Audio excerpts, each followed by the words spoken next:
Scott, it's excellent to welcome you back to the show. How are you doing tonight? I'm great. I'm great. How are you, Jason? Happy to I'm be really here. well, and thanks for your flexibility. We're doing your show here at 6, and normally we're going to try to do it at 3 p.m., but I had another show that was happening there earlier today. Interesting show about the war in Ukraine. I want to get back to some of what we were discussing. You've been doing some outstanding work. You've got the Bigger Truth show, and people can go to biggertruthmedia.com, follow you on Substack.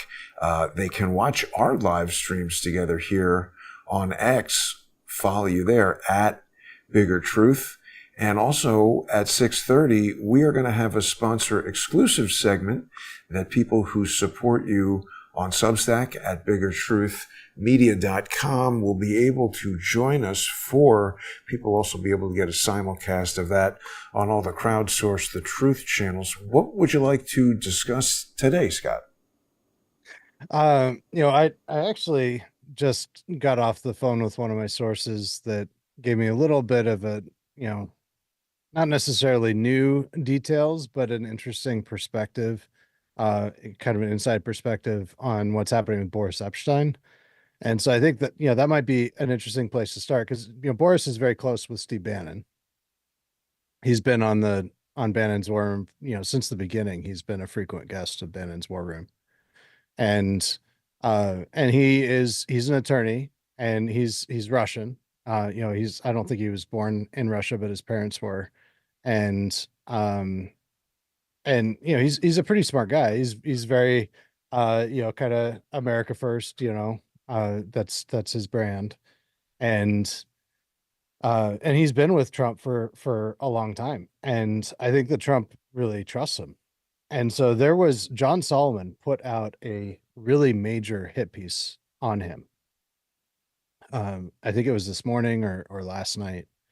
And what it alleges is that he was doing essentially a quid pro quo kind of consulting practice where he was uh, saying, telling politicians if you want, and people that and business people and stuff, if you want an inside track to get a job in Trump's administration, you got to hire me as a consultant. And so yeah, that's the story, and it has a lot of details. It's pretty lengthy. I read it this morning, and my first impression of the story is that somebody really doesn't like Boris, because the reality is that this is the way politics works. Everybody does this, from what I understand, and it's not unique to Trump's administration. This is just the way it's always been. If you have access to an incoming president and you have inside access, you Right. sell that access.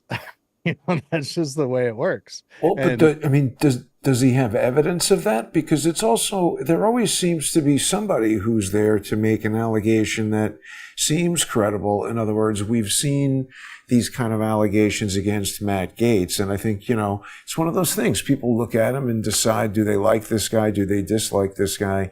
And whether it's true or false. Do they have evidence about this stuff? I don't know anything about it. yeah. So there were multiple sources cited. John Solomon himself wrote it, and it's a pretty compelling piece of journalism. I mean, he it's well supported. So he has multiple sources. He's personally reviewed text messages and emails that support it. He doesn't publish those, but that he doesn't need to. As a journalist, he says that he reviewed them. There's named sources throughout. The primary name source appears to be Besant, who was he's the Treasury Department um, appointee. So Trump just appointed him to be the head of the Treasury, and there's a lot of division about him. Some people think he's good, some people think he's bad. I don't really have much of an opinion personally. I haven't looked too much into him, but John Solomon treats him glowingly in this article.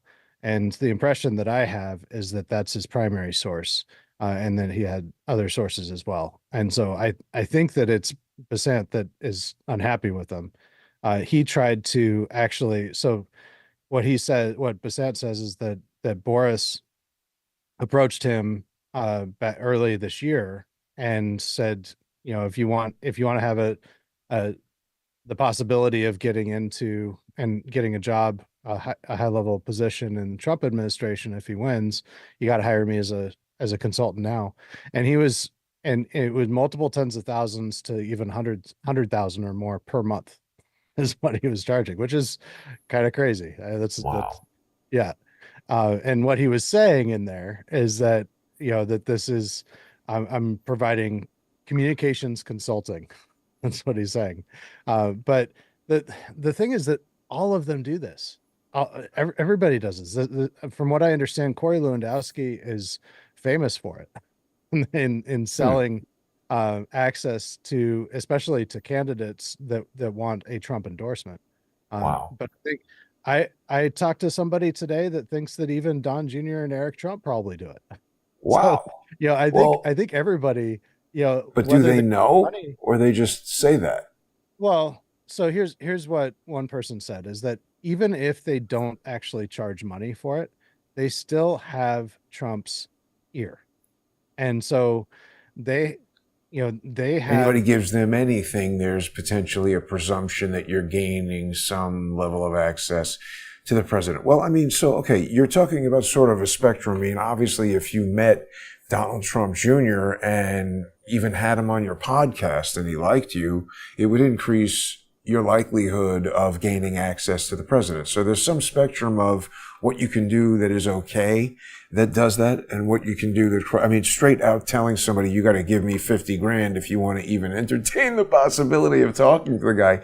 That's crooked as hell. And obviously, I mean, does Trump know becomes the question, or is this just somebody who's near him who's taking advantage of that? But there's, I mean, the thing that's most interesting to me about the whole thing is that, we sometimes hear about stories like you and I were talking about, like, what the hell is this Michael Flynn running for vice president thing doing on the Federal Election Committee? Nobody said a peep about that. And here's something maybe sort of on equal scale, but yet New York Times, everybody's all over this. So what is, one of these things doesn't look like the others. What is it about this that they're all over Epshteyn?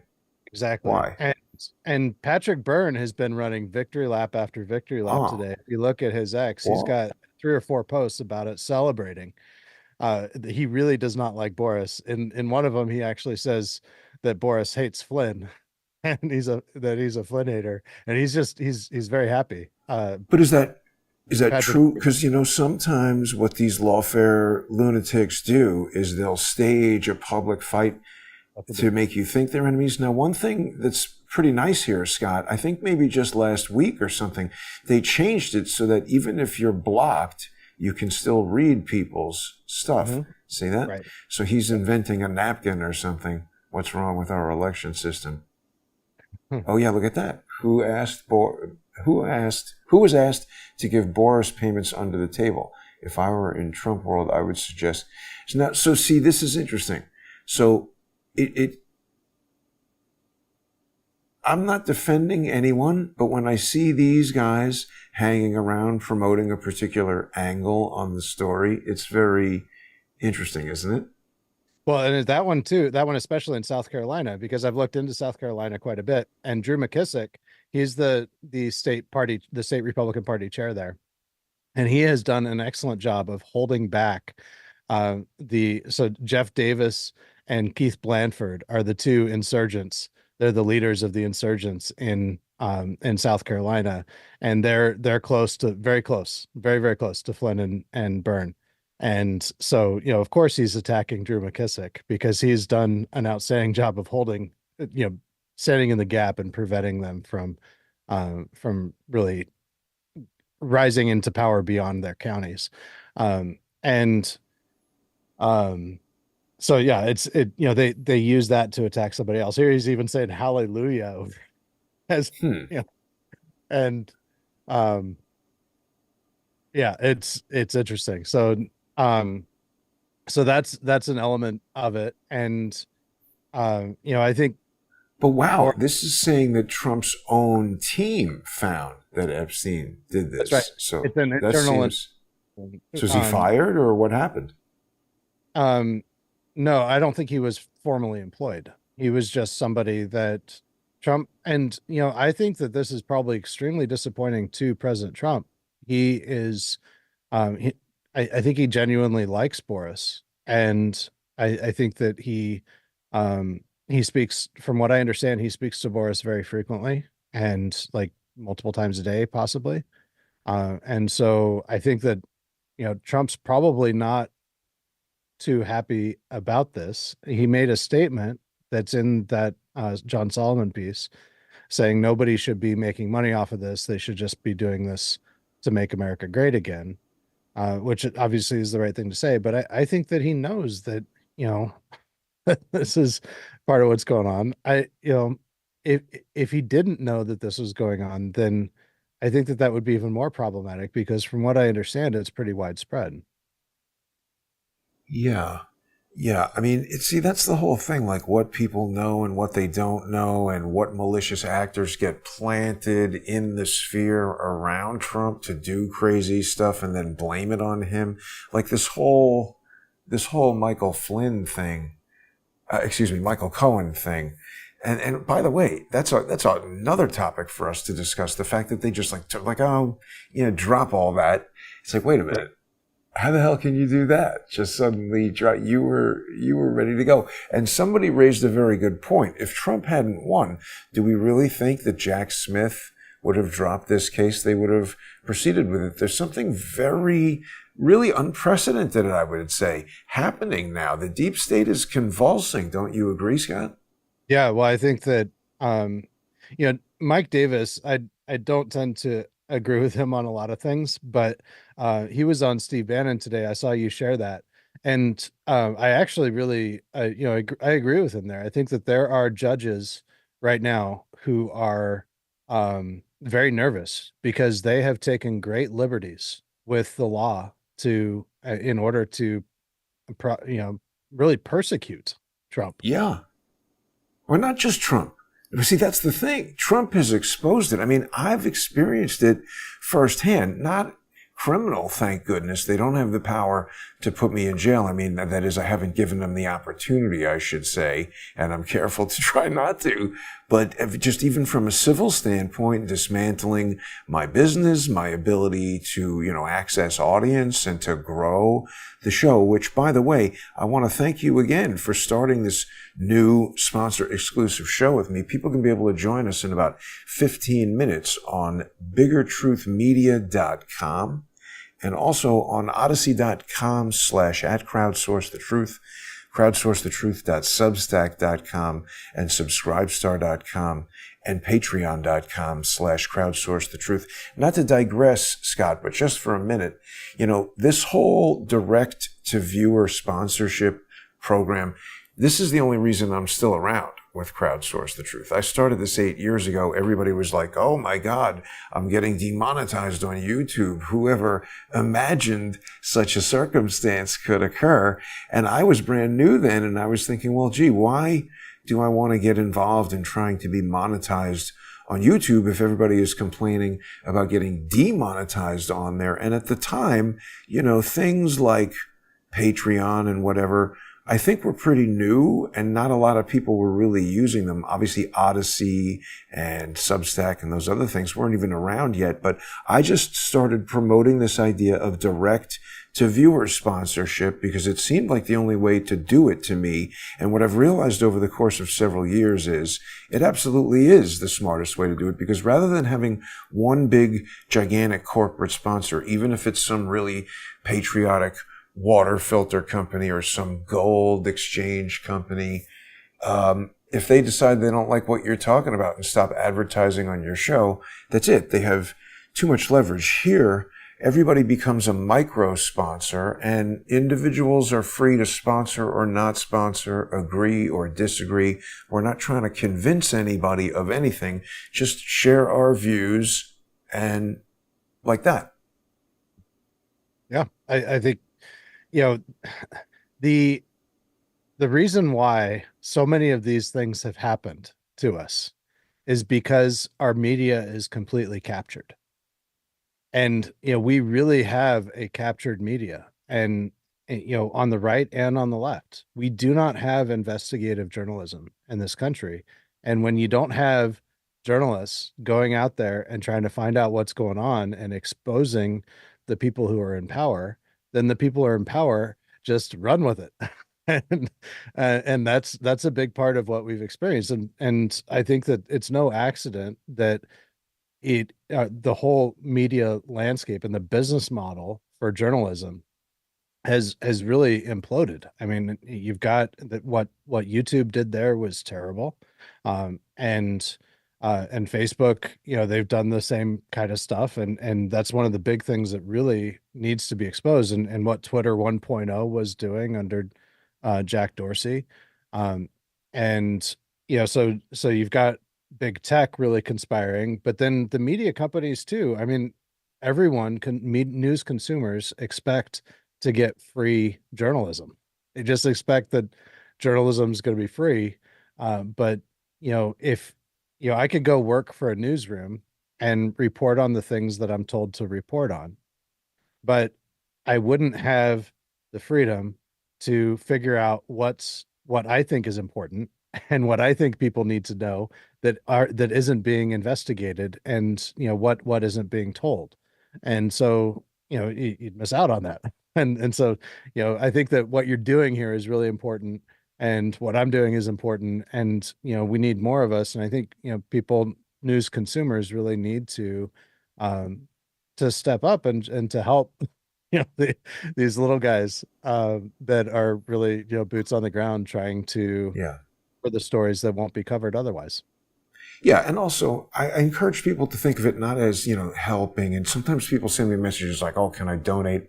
It's not a matter of donating. This is a new business model for how this is the way news should work, frankly. And you've said it. This old model is going away. A lot of people have been talking about Doge and this Department of Government Efficiency that they're working on. It's good to see certain, Congress members and people in the Senate and everything coming forward with plans that they've had for a while to gain some efficiency in the government. I saw Amuse on X had a Substack about how the public broadcasting system and NPR, when they came about in 1967 and you only had 3 channels, there was an argument to be made that like, hey, these things cater to New York, Los Angeles, these mass markets or whatever, and people need access to educational information on television or whatever. They established these things.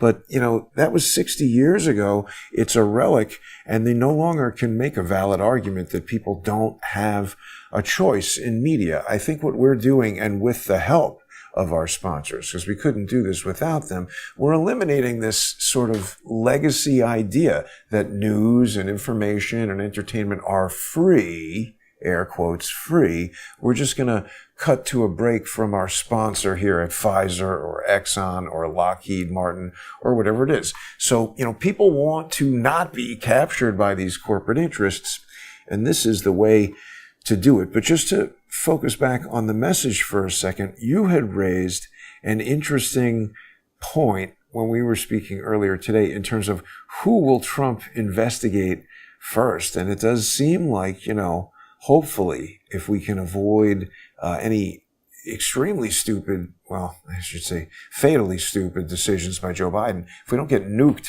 before January 20th, hopefully Donald Trump will be able to be inaugurated and begin some investigations.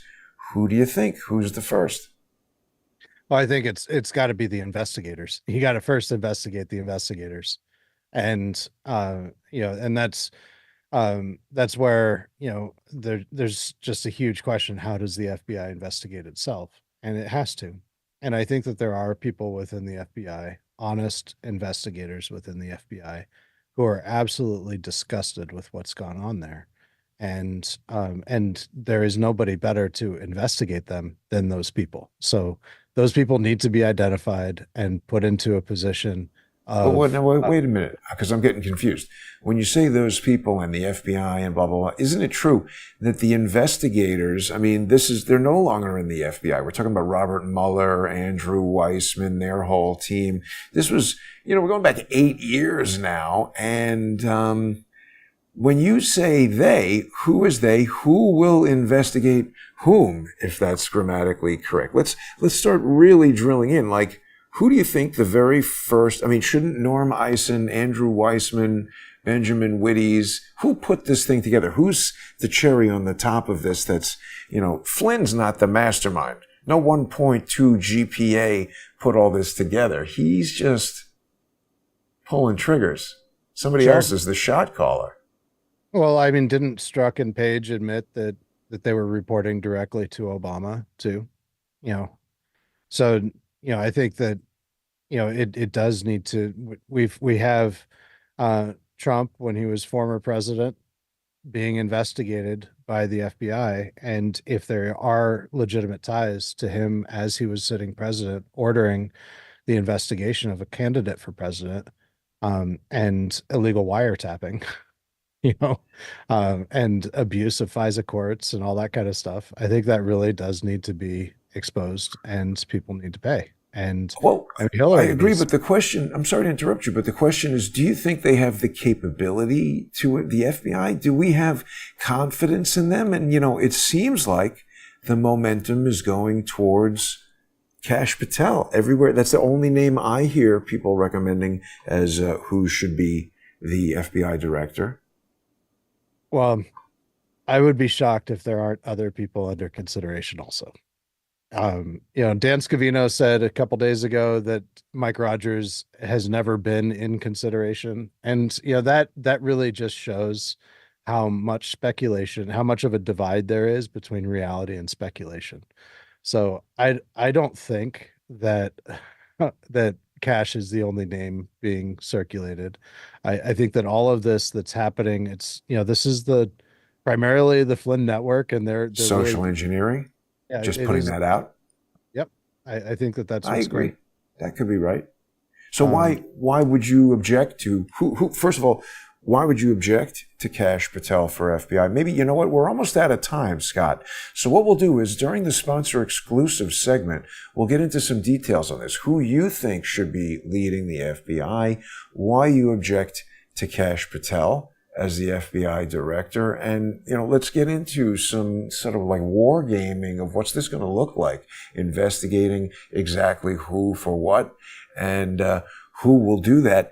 We've got about 2 minutes before we head over to our sponsor exclusive segment that people can watch by becoming sponsors on biggertruthmedia.com or on odyssey.com/@crowdsourcethetruth, crowdsourcethetruth.substack.com, or any of these channels. Scott, take us out. Yeah, well, I think, because we've been talking about Boris Epshteyn, I think that the bottom line is there's a lot more to this story than we're being told. There's a lot of people who are opposed to Flynn who are jumping on, Boris Epshteyn because, of his ties with Steve Bannon, and Steve Bannon has ties with Flynn. And, so, we want to put everybody in this neat camp, but sometimes they work together, they work against each other, seemingly, and that's kind of by design, So, there's just a lot more to this story. I have a feeling that Besant is kind of behind this, that he approached John Solomon and kind of put this whole story together. I think that who did that? DeSantis? No, Besant, Besant, the new Treasury director. Wow. I just, based on the story, just the way that John Solomon treats him in that story. And, this is just speculation on my part. It is very clear. I mean, what's not speculation is that he was, as a source for John Solomon, he was 100% against Boris. So, I mean, that's very clear when you read the story, that he had nothing nice to say at all about Boris. And John Solomon really took his side. So, throughout, and that he was 100% on his side. So, if there's anybody that was treated glowingly in that report, it was him. So that's my gut feeling, is that he has at least something to do with this. And just knowing what it is to be a reporter, people come to you with story ideas all the time. And if they can pitch it to you and they can package it with some other, two or three other sources and some documents, and they put the whole thing together for you, it makes it easy. And I just have a feeling that that's kind of what happened here. I don't know why, and maybe it was somebody else. Maybe it came from someone else. I think So that in a way this is also against Trump, this because I do think that Boris has been very close with Trump. Trump has really valued and appreciated Boris. And I think that my guess is that after this story that Trump has his antenna up, because, he's obviously very sensitive about leaks and attacks of his own team. wow. So we've got a lot to get into here. People aren't going to want to miss this. I have a million questions. Don't miss the sponsor exclusive follow-up. It's happening right now. Stay with us. Become a sponsor on either biggertruthmedia.com. You can sponsor Scott there. Follow all of his work on Substack, or join us on odyssey.com/@crowdsourcethetruth, crowdsourcethetruth.substack.com, or subscribestar.com, or patreon.com/crowdsourcethetruth. We'll be right back.